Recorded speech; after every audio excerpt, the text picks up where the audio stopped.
চার বন্ধু মিলে 30 কোটি টাকার ব্ল্যাক মানি চুরি করে সেখান থেকে ঘুরে যায় তাদের জীবনের মোড়। একে একে তিনজন মারা যায় আর বাকি একজন প্রতিশোধ নেওয়ার জন্য ভয়ঙ্কর মিশনে নামে। মুভিটির শেষের টুইস্ট অসাধারণ। তো চলুন শুরু করা যাক। গল্পের শুরুতে রমা নামের আমরা এক রাজনীতিবিদকে দেখতে পাই। কাজ শেষে যখন সে নিচে নামে আর তখন তার ছেলেকে কল দিয়ে বলে, কোথায় তুমি, গাড়ি নিয়ে আসো, আর যদি দেরি করো তাহলে আমি ট্যাক্সিতে চলে যাব। তার ছেলে বলে, মা আমি সিগন্যালে, আর 2 মিনিট লাগবে। ঠিক তখনই দুজন এসে তার উপর হামলা করে।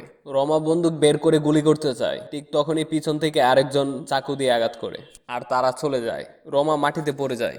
একটু পর রমার ছেলে ড্যানি আসে। সে তার মাকে দেখে কান্না করতে থাকে। সিন চলে যায় পাস্টে। এর নাম হলো চুগলি। সে এলাকার কয়েকটা ছেলেপেলেকে নিয়ে সরকারি একটা অফিস ভাঙচুর করতে যাচ্ছে। তারা অফিসে এসে সবাই মিলে পুরো অফিসটি ভাঙচুর করতে থাকে। একটু পর সেখানে পুলিশ চলে আসে আর তাদেরকে দেখে সবাই পালাতে শুরু করে। তখনই আমরা চার বন্ধুকে একসাথে দেখতে পাই, আনন্দ, মানাফ, মানু, সাজে। তারা দৌড়াতে দৌড়াতে একটা কলা বাগানে চলে আসে। তখন আনন্দ চুগলিকে কল দিয়ে জানতে চাই কেউ ধরা পড়েছে কিনা। চুগলি বলে, না কেউ ধরা পড়েনি, আর শোন, আজ রাত 9টায় তোরা সবাই বারে চলে আসবি। তখন চুগলির কথায় তারা সবাই বারে চলে আসে। বারে সুনীল একজনের সাথে কথা বলছিল। লোকটি সুনীলের কথায় রেগে বেগে উল্টাপাল্টা কথা বলতে থাকে। চুগলি বিষয়টি এনিকে জানায়। অ্যানিল হচ্ছে এদের সবার বস। অ্যানি গিয়ে লোকটিকে দামকি দিয়ে বার থেকে বের করে দেয়। সুনীল মূলত অ্যানিলের ডান হাত। সে তার সব কাজ দেখাশোনা করে। চুগলি এবার চার বন্ধুকে কাছে ডাকে আর অ্যানিলের সাথে পরিচয় করিয়ে দেয়। অ্যানি তখন তাদেরকে বলে, তোমাদেরকে তো বলা হয়েছে অফিস ভাঙার জন্য, তাহলে তোমরা অফিসে থাকা লোকদের গায়ে হাত তুলেছো কেন? আনন্দ বলে, ভাই মারামারি করার সময় তো তাকে বলা যায় না যে ভাই একটু সরে যান, তাই একটু লেগে গেছে। অ্যানি তখন বুঝতে পারে যে তারা কাজের ছেলে। এরপর তাদেরকে বিয়ার অফার করে। এরা চারজন হলো অ্যানির অনেক বড় ফ্যান। অনেকদিন ধরে তারা শুধু নামই শুনে এসেছে, কিন্তু আজ সরাসরি দেখে ফেলছে। এরপর আজকে কাজের জন্য চুগলি এসে তাদেরকে কিছু টাকা দেয় আর বলে বিয়ারের টাকা বাই দিয়ে দিবে। তখন আনাদ এই টাকাগুলো মানাফকে দিয়ে দেয়। মানাফ বলে, এই টাকা তো আমাদের সবার ভাগ আছে, তাহলে এই টাকা আমি একা নিব কেন? আনন্দ বলে, তোর টাকার দরকার বেশি, সেজন্য তুই টাকাটা রাখবি। এরা চারজন শুধু বন্ধুই নয়, একে অপরকে ভাইয়ের মতো ভালোবাসে। পার্টি শেষে আনন্দ বাসায় আসে। আনন্দের বাপ কিছুদিন আগে মারা গেছে।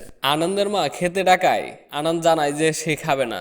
আনন্দের মা তাকে নিয়ে অনেক চিন্তায় পড়ে যায়, কারণ সে লেখাপড়া না করে সারাদিন ঘুরে বেড়ায়। পরের দিন চার বন্ধুকে চুগলির বাসায় দেখা যায়।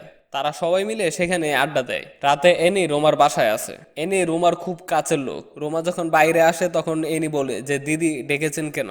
রোমা বলে, হরতাল করে তারা আমাদের কাজ বন্ধ করে দিয়েছে, আর আমাদের হাতেও সময় নেই, যা করার তোমাকেই করতে হবে। পরের দিন সবাই রেডি হয়ে লোকেশনে যাচ্ছিল।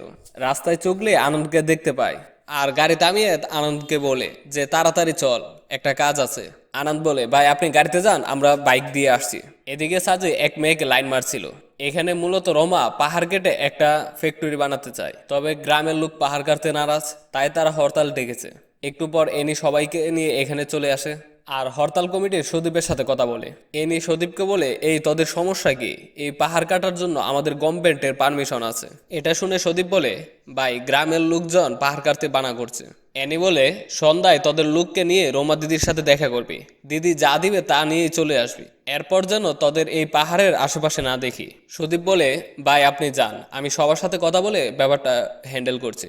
এরপর এনে যখন গাড়ি ব্যাক করে চলে যাবে, সেই মুহূর্তে গ্রামবাসী গাড়ি আটকায় আর তাদের মধ্যে কিছুক্ষণ কথা কাটাকাটি হয়। সেই মুহূর্তে চারজন বন্ধু এসে তাদেরকে মারতে থাকে। তাদের তাণ্ডব দেখে সবাই ভয় পেয়ে যায় আর রাস্তা থেকে সরে যায়। এরপর রাতে রমা এনির সাথে দেখা করতে আসে। রমা এনিকে বলে, তোমাকে তো পাঠিয়েছিলাম ব্যাপারটা সলভ করার জন্য, কিন্তু তোমরা তাদেরকে হাত তুলেছো কেন? এনি বলে, আমি তাদের সাথে শুধু কথা বলছিলাম, তখনই গ্রামের লোকরা আমাদের উপর হামলা করে। রমা বলে, তোমাদের এটা করা ঠিক হয়নি। গ্রামের অনেকে হসপিটালে ভর্তি, তারা সব জায়গায় কমপ্লেন জানিয়েছে। শোনো, এখন তোমরা কয়েকদিনের জন্য আন্ডারগ্রাউন্ড হয়ে যাও, তবে শহরের ভিতরেই থেকো। এরপর তারা সবাই মিলে পাশের এক জঙ্গলে যায়। কয়েকদিন সেই জঙ্গলে তাদের সবাইকে থাকতে হবে। পরের দিন সকালে রবি সবার জন্য খাবার আনতে যায়। ঠিক তখনই সেখানে পুলিশ চলে আসে। তারা রবিকে জিজ্ঞেস করে যে, ওইদিকে কি এনি আছে? রবি বলে, না স্যার, ওইদিকে কেউ নেই। তখন পুলিশ তার কথা বিশ্বাস না করে তারা সামনে আগাতে থাকে। তখনই রবি হুইসেল বাজায় আর তার হুইসেল শুনে এনি সবাইকে নিয়ে সেখান থেকে পালাতে শুরু করে। তবে একটু সামনে গেলে তারা পুলিশের মুখোমুখি হয়ে যায়। এখানে পুলিশের সাথে তাদের সবাইকে কাবাডি খেলতে হয়। শেষমেশ চার বন্ধু পুলিশকে ধরে রাখে আর এনিকে বলে যে, দাদা তুমি পালাও, আমরা আছি। তখন এনি সেখান থেকে চলে যায়। এরপর অফিসার সরল তাদের 4 জনকে ধরে নিয়ে আসে, মারধর করতে থাকে। তবে তারা কেউ মুখ খুলে না। একটু পর 4 জনের গার্জিয়ানকে থানায় ডাকা হয়। অফিসার তাদেরকে বলে যে আপনাদের ছেলেরা কি করেছে জানেন, এই শহরের সবচেয়ে বড় গুন্ডাকে পালাতে সাহায্য করেছে। এটা শুনে তারা অবাক হয়ে যায়, কারণ তারা জানতো না যে তারা এসব কাজে জড়াচ্ছে। তখন তারা সবাই বলে, অফিসারের কাছে রিকোয়েস্ট করে যে স্যার যা হওয়ার হয়েছে, এখন তাদেরকে একটু ছেড়ে দেন। কিন্তু অফিসার নাচরবান্দা সে না করে দেয় যে তাদেরকে ছাড়া যাবে না। এদিকে এনি সদীপকে কিছু টাকা দিয়ে বলে যে যেভাবেই হোক আমার ছেলেফেলেকে ছাড়ানোর চেষ্টা করো। অন্যদিকে অফিসারের কাছে উপর থেকে চাপ আসে যেন তাদেরকে ছেড়ে দেওয়া হয়। তখন বাধ্য হয়ে তাদেরকে ছাড়তে হয়েছে। এভাবে কয়েকদিন যাওয়ার পর মুরলি নামের এক লোক এনির সাথে দেখা করতে আসে। মুরলি এনিকে বলে এবারের লোকেশন একদম কনফার্ম, যা করার তাড়াতাড়ি করতে হবে। এনি তখন ডিল সাইন করে হোটেলে সুনীলের সাথে কথা বলে, আজকে আমি মুরলির সাথে ডিল সাইন করেছি। এনি বলে মাদুরার এক জায়গায় অনেকগুলো ব্ল্যাক মানি আছে, সেগুলোই সরাতে হবে। এটা শুনে সুনীল বলে তাহলে ভাই চলো আমরা গিয়ে সেই টাকাগুলো নিয়ে আসি। তখন এনি বলে যে আমরা সরাসরি যাব না, অন্য কাউকে পাঠাবো। তখন তারা ভাবতে থাকে যে কাদেরকে পাঠানো যায়। তখন এনির 4 বন্ধুর কথা মনে পড়ে। পরের দিন তাদেরকে ডাকা হয়। এনি তাদেরকে বলে যে এখানে ব্ল্যাক মানি আছে, এগুলো সরাতে হবে। তখন তারা এটা শুনে অনেক ভয় পেয়ে যায়, কারণ এত বড় কাজ তারা আগে কখনো করেনি। একজন জানতে চায় যে ভাই এই টাকাগুলো সরালে কোনো মামলা হবে নাকি। তখন এনি বলে যেহেতু এটা ব্ল্যাক মানি তাই কোনো মামলা হবে না। আগেও মাদুরার 2টা ছেলে সরাতে গিয়েছিল, কিন্তু তারা ব্যর্থ হয়েছে। আচ্ছা তাহলে তোমরা একদিন সময় নাও, তারপর আমাকে জানিও। এরপর রাতে সবাই আলোচনা করছিল। সাজে আনন্দকে বলে ছোটখাটো কাজ করে আমরা আর কয় টাকা ইনকাম করতে পারবো, আমার মনে হয় এই কাজটা আমাদের করা উচিত। এনি এটাও বলেছিল যে সেখানে কেউ থাকবে না। তখন আনন্দ বলে যে এত বড় একটা প্রজেক্ট, সেখানে তো একটু রিস্ক থাকবে। তখন তারা সবাই কাজটি করতে রাজি হয়ে যায়। পরের দিন সকালে এনির সাথে তারা দেখা করতে আসে। তখন এনি তাদেরকে বলে যে তোমরা ভেবেচিন্তে বলেছো তো। এনি তখন বলে হ্যাঁ ভাই আমরা রাজি। আচ্ছা ভাই, কালকে আপনি 2টি ছেলের কথা বলছিলেন না, তাদের ডিটেলস থাকলে একটু দিয়েন তো ভাই। এনি তখন অবাক হয়ে বলে যে তাদের সাথে কথা বলতে হবে কেন। তখন মানব বলে ভাই ওরা তো আগে গিয়েছিল, ওরা কিসের জন্য ফেল হয়েছে সেটা আমরা জানতে পারবো, আর সেটা জানার পর আমরা আরো ভালো করে কাজ করতে পারবো। এরপর এনি তাদেরকে একটা সিম দেয় আর কিছু টাকা দেয়, আর বলে যে তোমরা বাসা থেকে বের হওয়ার পরে ফোনগুলো অফ করে দিবা। হোয়াটসঅ্যাপে আমি সব লোকেশন দিয়ে দিচ্ছি, আর সেখানে গিয়ে আমাকে জানাবা। তখন তারা 4 জন সেখান থেকে চলে আসে, আর বাড়িতে এসে তাদের বাবা মাকে জানায় যে আমরা 4 জন মিলে একটা ট্যুরে যাচ্ছি। প্রথমে তারা মালারো আর রাজের সাথে দেখা করতে আসে, মূলত যারা আগে চুরি করতে গিয়েছিল। এরপর তারা সবাই তাদেরকে খুলে বলে। তখন রাজ বলে যে আমরা যদি হেল্প করি তাহলে আমাদের ফায়দা। আনন্দ বলে এই কাজে আমরা যে কমিশন পাবো সেটা সবাই ভাগ করে নিব। এটা শুনে তারা কাজ করতে রাজি হয়ে যায়। এরপর তারা মাস্টার প্ল্যান করে। রাজ আনন্দকে বলে যে এখান থেকে 60 কিলোমিটার দূরে একটা ফ্যাক্টরিতে টাকাগুলো আছে। তবে সমস্যা হলো ফ্যাক্টরির আশেপাশের রাস্তায় সিসি ক্যামেরা আছে, কিন্তু সিসি ক্যামেরা থেকে বাঁচারও একটা রাস্তা আছে, তবে রাস্তাটা একটু বিপজ্জনক হতে পারে আর কি। তখন আনন্দ বলে কিছু করার নেই, রিস্ক তো নিতেই হবে। এরপর সাজি বাজার থেকে সবার জন্য একটি করে ব্যাগ কিনে নিয়ে আসে। তখন আনন্দ বলে যে ফ্যাক্টরির টাকাগুলো আমরা এই ব্যাগে করে নিয়ে আসতে পারবো। এদিকে মালার এসে বলে যে ভাই চিন্তা করার কোনো কারণ নেই, আমরা গাড়ি পেয়ে গেছি। এটা শুনে আনন্দ বলে তাহলে আজ রাত 8টায় আমরা সবাই রওনা হব। যেই কথা সেই কাজ। তখন সবাই রেডি হয়ে রাত 8টায় গাড়ি নিয়ে রওনা হয়, আর ফ্যাক্টরি থেকে 2 কিলোমিটার আগে তারা নেমে যায়, আর জঙ্গল দিয়ে ফ্যাক্টরির কাছে যেতে শুরু করে। একটু পরেই ফ্যাক্টরির কাছে তারা পৌঁছে যায়। তখন সবাই মাস্ক পরে ফ্যাক্টরির ভিতরে যায়, আর সেখানে যাওয়ার পর তাদের সামনে পড়ে 2টি ভয়ঙ্কর কুকুর। এটা দেখে আনন্দ সাজিকে বলে যে ভাই দেখ তোর ব্যাগে বিস্কিট আছে। তখন সাজি বলে যে ভাই বিস্কিট তো আমি খেয়ে ফেলেছি। এটা শুনে আনন্দ বলে ভাই আমাদের প্ল্যান ফেল হয়ে গেছে, ভাগ তোরা। তখন কুকুর তাদেরকে তাড়া করতে থাকে। এরপর একটি কুকুরকে তারা অনেক কষ্টে মেরে ফেলে, আরেকটিকে বন্দি করে ফেলে। এরপর সবাই আবার একটু সামনে যেতে সিকিউরিটি গার্ড সেখানে হাজির। তখন তারা সিকিউরিটি গার্ডকে ধরে একটা রুমে বেঁধে রাখে। এরপর ফ্যাক্টরির একটা গেট ভেঙে তারা প্রবেশ করে। তবে টাকাগুলো কোথায় আছে তারা কেউ জানে না। সব জায়গায় খোঁজাখুঁজি করার পরও কোথাও তারা টাকাগুলো পায় না। এরপর একটা আন্ডারগ্রাউন্ড খুঁজে পায়, তখন সেখানে নামে। আর নামার পরে সেখানে দেখতে পায় অনেকগুলো টাং রাখা আছে, আর তাদের আশঙ্কা এটার ভিতরে টাকাগুলো রয়েছে। তখন তারা একটা টাং ভাঙতে অবাক হয়ে যায় যে টাং ভর্তি শুধু টাকা আর টাকা। এরপর তারা সব টাকা নিয়ে ফ্যাক্টরি থেকে বেরিয়ে আসে, আর গাড়ির কাছে আসতেই দেখে গাড়ির কাছে কিছু পুলিশ। মূলত এরা রাস্তায় ডিউটি করা পুলিশ। তারা গাড়ি চেক করে চলে যায়।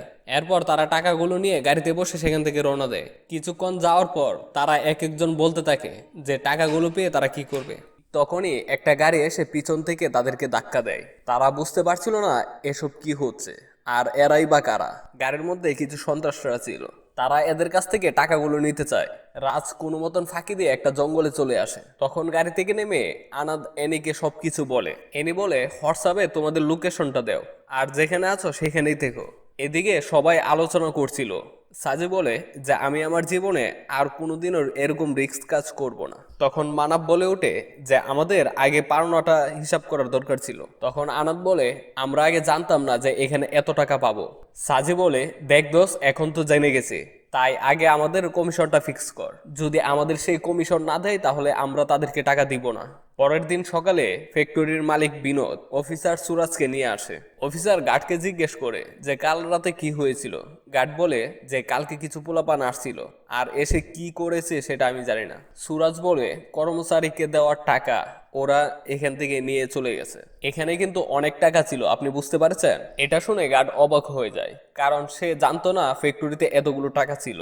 এইদিকে সেই লোকেশনে চলে আসে এনি আর তার বন্ধু। এনিকে দেখে আনন্দ তাদের কমিশনের কথা জানায়। এনি বলে, টাকা আমাদের প্রথমে ক্লায়েন্টকে দিতে হবে, তারপর ওরা আমাদেরকে টাকা দিবে। তোমরা আমাকে বিশ্বাস করো, আমি তোমাদেরকে ভালো একটা কমিশন দিব। তখন সবাই এটাতে রাজি হয়ে যায়, কারণ এটা ছাড়া তাদের কোনো রাস্তা ছিল না। এরপর এনিকে টাকা দিয়ে তারা সবাই রাজের বাসায় আসে, আর সেখানে সবাই চা খাচ্ছিল। সাজে তখন ক্লাবের একটা বিলবোর্ড দেখতে পায়। তখন সে বলে যে আমাদেরও একসাথে এরকম একটা ছবি টাঙ্গানোর দরকার, যাতে সবাই বুঝতে পারে আমরা কত ভালো বন্ধু। তখন একজনে বলে, তাহলে আমরা একটা ছবি তুলি, এটা পরে টাঙ্গানো হবে। এরপর তারা সবাই মিলে একটা ছবি তোলে, আর সেই রাতে আনন্দরা সেখান থেকে চলে আসে। কিছুদিন পর আনন্দ এনিকে কল দেয় আর সেই লোকেশনে চলে আসে। এনি তাদেরকে বলে যে তোমরা যে কাজে গিয়েছিলে, কাজটি ছিল রমা দিদির। আমি তোমাদের কথা রমা দিদিকে বলেছি, তোমরা ভালো একটা কমিশন পাবে। এই যে দেখো, রমা দিদি চলে এসেছে। রমা এসে বলে যে তোমরা যত টাকা ভাবছো তত টাকা এখানে নেই। আনন্দ বলে, ম্যাডাম এখানে 500 আর 2000 টাকার নোট অনেক, তাহলে এখানে কম হলেও 30 কোটি টাকার বেশি আছে। রমা বলে, 2000 টাকার নোটের কোনো দাম নেই, এগুলা ফেলে দিতে হবে। আর তোমরা চিন্তা করো না, তোমাদের জন্য 10 লাখ টাকা রেখেছি। এটা শুনে তো চারজন হতাশ হয়ে যায়। আর আনন্দ বলে, ম্যাডাম জীবনের রিস্ক নিয়ে সেই কাজটা করেছি, আমাদের এভাবে ঠকাবেন না। এটা শুনে এনি বলে, দিদি ওরা আমার জন্য কাজ করে। তখন রোমা বলে যে আচ্ছা, তোর জন্য ওদেরকে 20 লাখ টাকা দিব যা। এরপর আনন্দ রোমাকে বলে যে ম্যাডাম সবাই অনেক কষ্ট করেছি, কমপক্ষে এক একজনের 50 লাখ পাওয়া উচিত। এটা শুনে রোমা বলে, মানে তুই বলছিস 6 জনের 3 কোটি টাকা? বাবুরা শোনো, আমাদের দান্দা এরকম ভাবে চলে না। এনি তুই এদেরকে কিছু বলিসনি?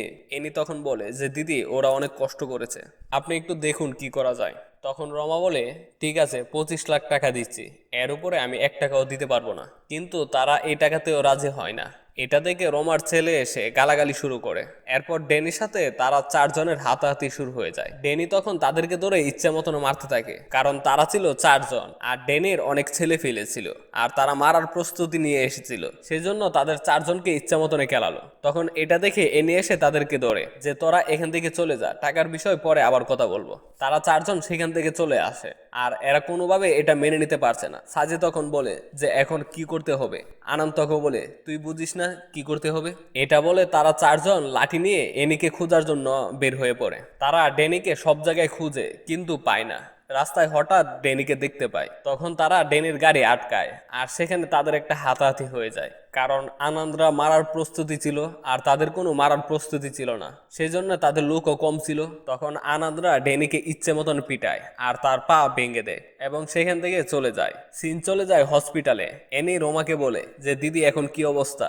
রোমা বলে, হয়তোবা হাত পা কেটে ফেলতে হবে, বাকিটা অপারেশনের পরে বলতে পারবো, আর এগুলো আমার জন্যই হয়েছে। যাই হোক, তুমি ছেলেগুলোকে ডাকো আর তারা যা চাই সেগুলো দিয়ে দাও। রাতে এনে 4 জনকে ডেকে বলে যে মারামারি করার কি দরকার ছিল, যাই হোক কাল সকালে এসে আমার সাথে দেখা করো, দিদি তোমাদেরকে টাকা দিতে বলেছে। পরের দিন সকালে মানাফার মানুষ সাজির বাসায় আসে। তারা দেখতে পায় বাসায় কেউ নেই। মানুষ সাজিকে কল দিয়ে জানতে চায় যে সে কোথায়। সাজি বলে যে আমি সবজি বিক্রি করছি। এটা শুনে তারা দুজন সাজের দোকানে যেতে শুরু করে, আর তারা রং রোডে ঢুকে পড়ে। রাস্তায় হঠাৎ তাদের সাথে একটা ট্রাকের অ্যাক্সিডেন্ট হয়।